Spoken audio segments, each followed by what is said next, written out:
Chapter 5 of Science of Being Well. Faith. The principle of health is moved by faith. Nothing else can call it into action, and only faith can enable you to relate yourself to health and sever your relation with disease in your thoughts. You will continue to think of disease unless you have faith in health. If you do not have faith, you will doubt. If you doubt, you will fear. And if you fear, you will relate yourself in mind to that which you fear.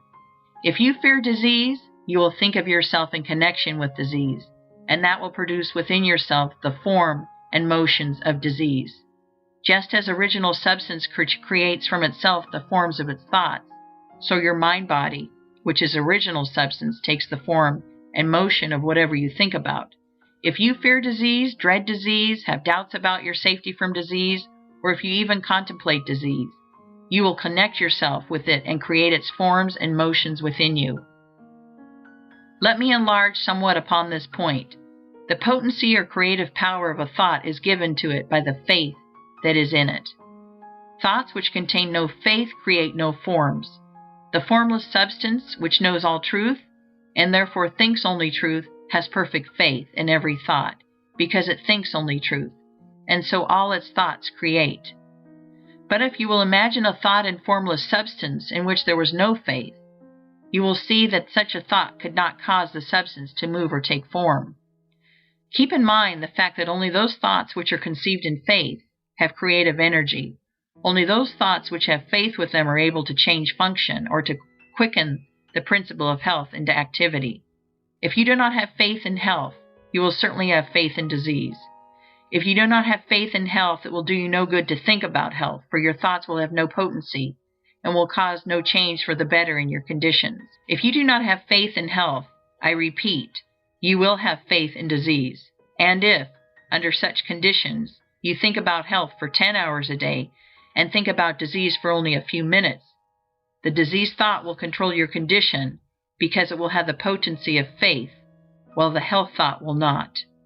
Your mind-body will take on the form and motions of disease and retain them, because your health thought will not have sufficient dynamic force to change form or motion. In order to practice the science of being well, you must have complete faith in health. Faith begins in belief, and we now come to the question, what must you believe in order to have faith in health? You must believe that there is more health power than disease power in both yourself and your environment. And you cannot help believing this if you consider the facts. These are the facts. There is a thinking substance from which all things are made, and which, in its original state, permeates, penetrates, and fills the interspaces of the universe. The thought of a form in this substance produces the form. The thought of a motion institutes the motion. In relation to man, the thoughts of original substance are always of perfect health and perfect functioning. This substance, within and without man, always exerts its power toward health. Man is a thinking center, capable of original thought. He has a mind-body of original substance permeating a physical body, and the functioning of his physical body is determined by the faith of his mind-body. If man thinks with faith of the functioning of health, he will cause his internal functions to be performed in a healthy manner, provided that he performs the external functions in a corresponding manner. But if man thinks with faith of disease or of the power of disease, he will cause his internal functioning to be the functioning of disease. The original intelligent substance is in man, moving towards health, and it is pressing upon him from every side. Man lives, moves, and has his being in a limitless ocean of health power, and he uses this power according to his faith.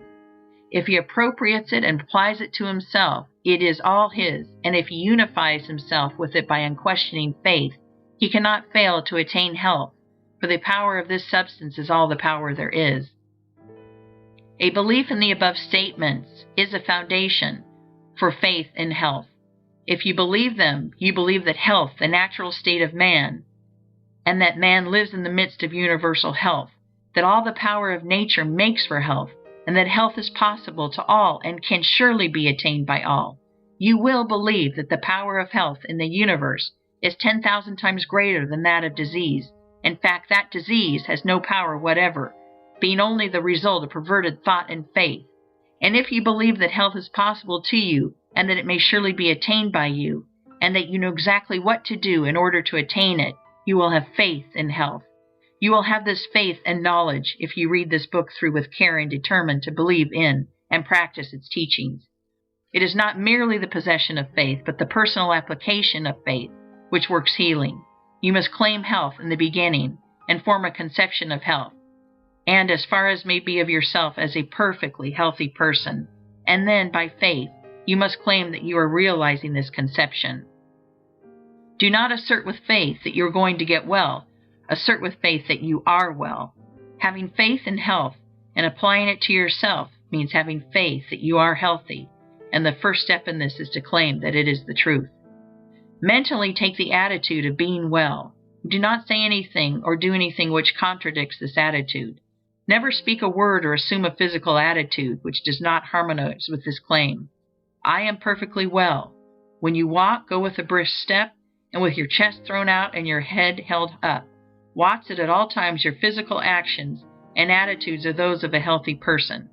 When you find that you have relapsed into the attitude of weakness or disease, change instantly. Straighten up.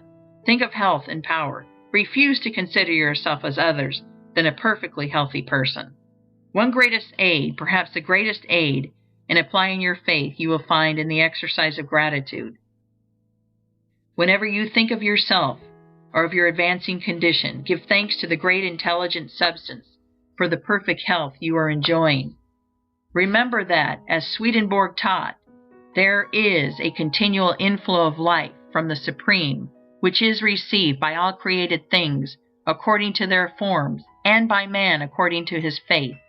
Health from God is continually being urged upon you, and when you think of this, lift up your mind reverently to Him, and give thanks that you have been led to the truth and into perfect health of mind and body.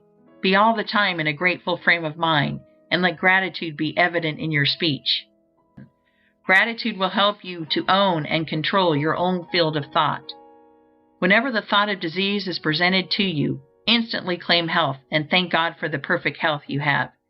Do this so that there shall be no room in your mind for a thought of ill. Every thought connected in any way with ill health is unwelcome, and you can close the door of your mind in its face by asserting that you are well, and by reverently thanking God that it is so. Soon the old thoughts will return no more. Gratitude has a twofold effect. It strengthens your own faith, and it brings you into close and harmonious relations with the Supreme. You believe that there is one intelligent substance from which all life and all power come. You believe that you receive your own life from this substance, and you relate yourself closely to it by feeling continuous gratitude. It is easy to see that the more closely you relate yourself to the source of life, the more readily you may receive life from it, and it is easy also to see that your relation to it is a matter of mental attitude. We cannot come into physical relationship with God, for God is mind stuff, and we also are mind stuff. Our relation with Him must therefore be a mind relation. It is plain then that the man who feels deep and heartily gratitude will live in closer touch with God than the man who never looks up to Him in thankfulness. The ungrateful or unthankful mind really denies that it receives at all, and so cuts its connection with the Supreme.